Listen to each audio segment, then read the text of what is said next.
In the heart of Brazil lies a forgotten village, São Pedro, hidden deep within the Amazon rainforest. Isolated from the rest of the world, its inhabitants lived simple lives, untouched by modernity. The village held an eerie serenity, with towering trees that whispered in the wind and a dense mist that clung to the ground like an ancient spirit. The year was 2020, and despite the world's chaos, São Pedro remained an enigmatic bubble of stillness.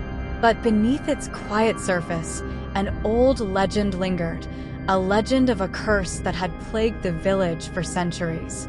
The curse was said to be tied to the first settlers who had wronged the land and the spirits that inhabited it. Over time, the curse became a tale told to scared children, a myth lost in the shadow of the forest. That all changed when an outsider named Diego, a filmmaker from the city, arrived. Diego was captivated by the untouched beauty of São Pedro and the mysterious aura that surrounded it. He had heard rumors of the cursed village and saw an opportunity to create the ultimate horror film. With his camera in hand and a crew of 3, he ventured into São Pedro, unaware of the darkness he was about to unleash. The villagers were wary of Diego and his team, their presence stirring unease. An old woman, Maria, the village's oldest resident, warned them to leave before it was too late. She spoke of the curse, how it had claimed countless lives, and how those who disturbed the land would face the wrath of the spirits. Diego dismissed her warnings as superstition, more excited about the authenticity it would bring to his film. As the days passed, strange occurrences began to plague the crew.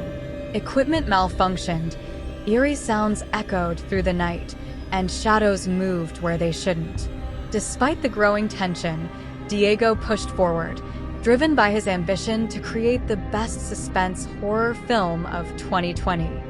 His obsession blinded him to the fear in his crew's eyes, to the way the villagers avoided them, and to the oppressive atmosphere that grew thicker with each passing day. On the 4th night, the village was shrouded in a deep, unnatural darkness. The moon hid behind clouds, and the wind whispered with a chilling voice. Diego and his crew decided to film in the village square, a place rumored to be the epicenter of the curse.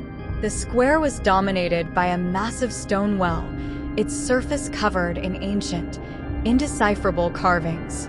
As the crew set up their equipment, a thick fog rolled in, swirling around them like a living entity. The air grew cold, and an overwhelming sense of dread settled over the square. Diego, determined to capture the perfect shot, ordered the cameras to roll. But as soon as they began filming, the ground trembled, and a low, guttural sound emanated from the well. The fog thickened, and from within it, shadowy figures emerged. They were the spirits of the cursed, twisted, tormented souls bound to the land. Their eyes glowed with an unnatural light, and their wails filled the air with anguish and fury. Panic gripped the crew as the spirits descended upon them. Diego, realizing too late the gravity of his mistake, tried to flee, but the spirits were relentless. They dragged the crew into the well, their screams swallowed by the darkness. The next morning, the villagers found the well undisturbed, but there was no sign of Diego or his crew.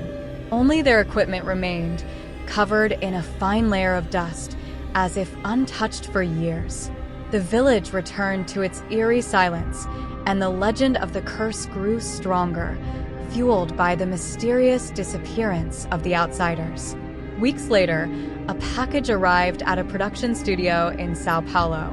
It contained Diego's footage. The studio, unaware of the horrors behind the film, eagerly watched the raw footage. The film began as expected, with scenes of the village and its haunting beauty. But as the footage progressed, it became darker, more unsettling. The final scenes showed the crew in the village square, the fog rolling in, and the shadowy figures emerging from the well. The screen went black, followed by distorted, ghostly images. Faces of the cursed flashed across the screen, their eyes piercing through the darkness, their mouths open in silent screams. The last image was of Diego's terrified face, his final moments captured in a single frame before the film cut out entirely. The studio was horrified, but they couldn't deny the film's power. It was unlike anything they had ever seen, terrifying, raw, and disturbingly real. They decided to release it, marketing it as the best horror suspense film of 2020. Audiences were enthralled, drawn to the film's authenticity and the palpable fear that emanated from every scene. But those who watched it began to experience strange phenomena. They reported seeing shadowy figures in their homes, hearing whispers in the dead of night, and feeling an oppressive presence that followed them long after the film ended. The curse of São Pedro had escaped the confines of the village, spreading through the very medium Diego had hoped would bring him fame. The film became infamous, not just for its horror, but for the inexplicable events that surrounded it. To this day, no one knows the true fate of Diego and his crew. Some believe they are still trapped in the well, their souls bound to the cursed land. Others say the spirits have claimed them, using the film to spread their curse to the world. And so, the legend of São Pedro lives on, a tale of terror and suspense that blurs the line between fiction and reality. Those who dare to watch the film are warned. Once you see it, there's no turning back. The curse will find you, just as it found them.